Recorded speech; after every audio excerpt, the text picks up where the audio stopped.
up, everybody? I'm CJ, and this is Don't Give Up, a channel dedicated to simplifying the world of modern worship music. So the question is today, what are we going to simplify? Well, we got a treat. Today, we're going to talk about something that I think, by itself, could transform your playing, and not just you, your whole band. Today, I'm going to show you something that's present in the most common kind of worship song out there. And but I gotta warn you, once I show you this, you're not gonna be able to unsee it. So buckle up. We're gonna talk about energy. And oh man, am I excited for this one.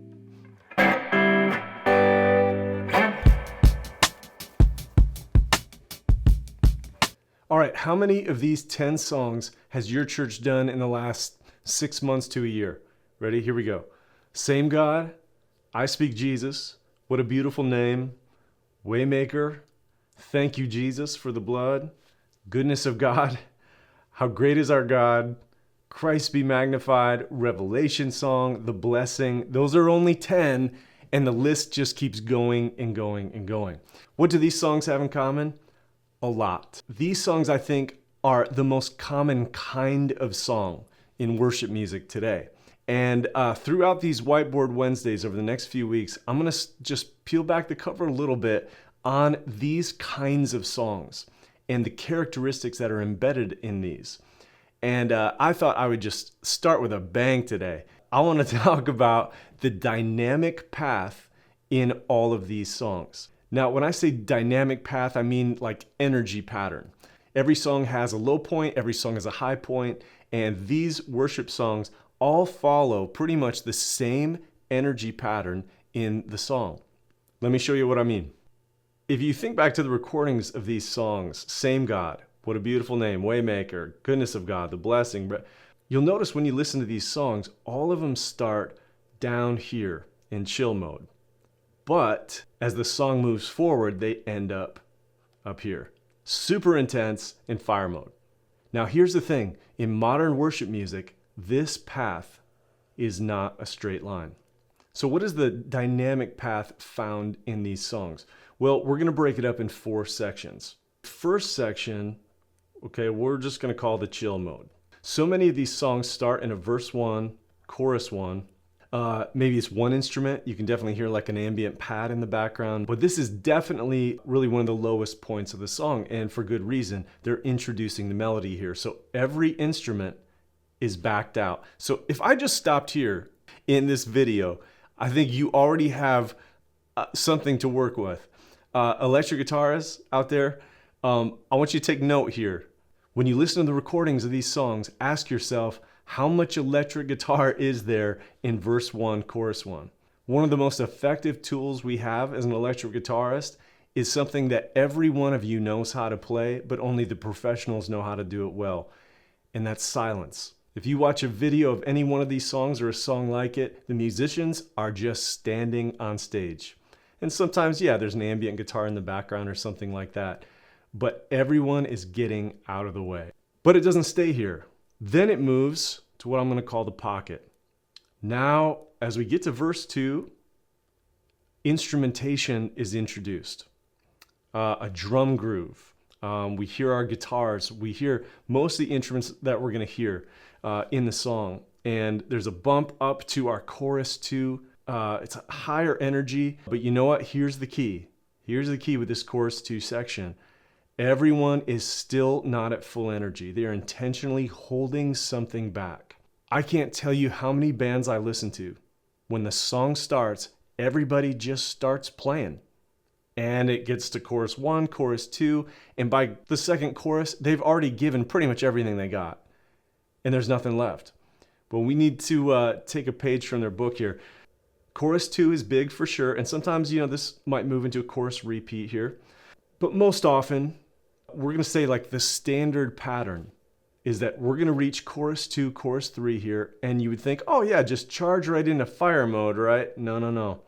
Something has to happen. Once you get to this stage, at some point in the song, there needs to be a drop and a build. And this is most commonly the bridge section. Now what happens in the bridge section, we drop again, and just like this area here, instrumentation pulls out, and for good reason, because we're introducing a new melody. How many bands just charge through this point and aren't willing to drop and hang back? But in every one of these songs, you're gonna hear a drop at this point. Now this is key, this is necessary. If you wanna get to that high point of energy at the end of the song, it's crucial that we pull back. Think of it like a slingshot. We need to come back down. The ear can only take so much energy before it just gets tired of it and it doesn't recognize energy anymore. And so you have to introduce contrast. And this is what this bridge section is doing. As the bridge is repeated over and over again, energy is going to increase and build and lead us up into our final stage. You got it. This is fire mode. And this most commonly is a chorus 3, maybe a chorus repeat section here. Now, there are all kinds of variations on this in the song. Sometimes you hit chorus 3 and you charge right into the bridge here. But after you charge into the bridge, guess what happens? You drop and you build. Sometimes on the bridge build here, the bridge build gets so high and so intense that they pull back again just to get some more contrast so they can charge up and hit this chorus 3, chorus 4 section. And so whether it's the choruses or the bridges here or whatever, the key here is the shape. This shape. Over and over and over again, you're going to see this. So would this be an important thing to look for when I'm trying to learn a new worship song? Absolutely. So a few applications for guitar. First of all, when we talk about dynamic range, how low or high an instrument can go, an acoustic guitar has a low dynamic range. They're sort of like the steady Eddie, holding a consistent percussive pattern most of the time. There's room there, of course, for dynamics, but not nearly as much as the electric guitar. I mean, the electric guitar is one of our huge high dynamic range instruments. So it's very important for us electric guitarists to shape our parts based on the dynamic pattern of the song. Where you are in the song determines so much about what you play and how you play it. So a few tips to begin to think dynamically in your songs. Number one, I say draw a shape. Listen to the songs that you're going to sing on Sunday, maybe the original recordings, and draw a shape just like this. When is the song low? When is it high?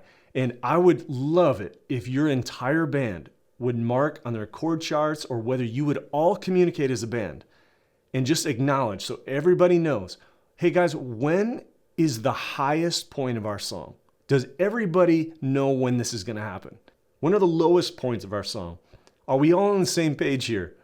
Because here's the deal. You don't shape energy. I don't shape energy. We shape energy.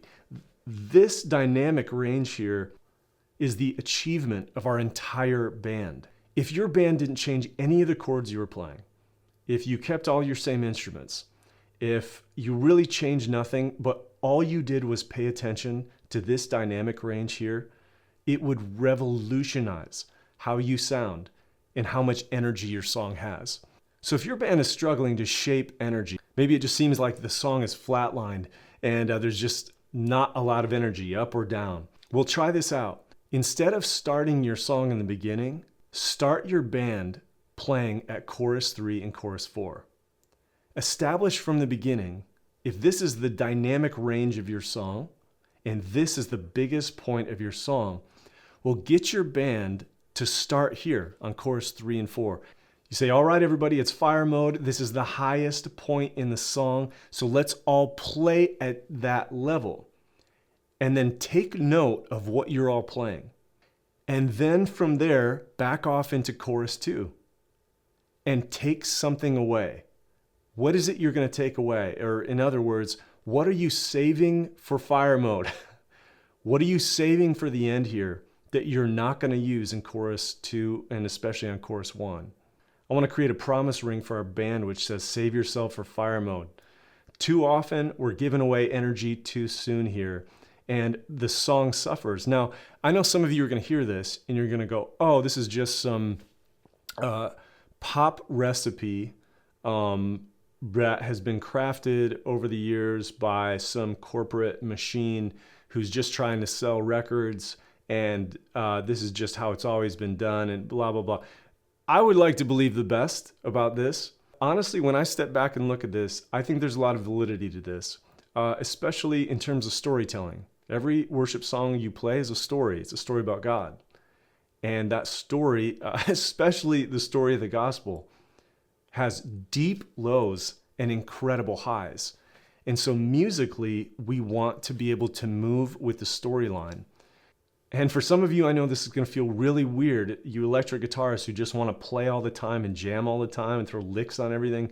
It's going to be hard to find the discipline not to play. But I tell you what, this is a great test for your maturity as a musician. A guitarist that is unwilling to sacrifice their own fun little favorite licks at the expense of the bigger picture is an amateur. And honestly, in a worship setting, I think it's selfish. And so I think it's a beautiful thing to come together as a band and say, you know what is the energy? What is the story we're telling here? And what's cool is it's not different every time. It's the most popular songs that are out there use the same one over and over again. Is this the only one you're going to use? No, but I think this is a fantastic starting place for your band and for you learning how to eventually create your own parts. Well, before we leave, I want to remind you to like and subscribe. They tell me that's what you're supposed to do. I have no idea why. Maybe an angel gets its wings. And if you're interested in doing some coaching, I would love to work with you. Maybe you're an acoustic player who's transitioning to electric and you're trying to figure out what that means for your band.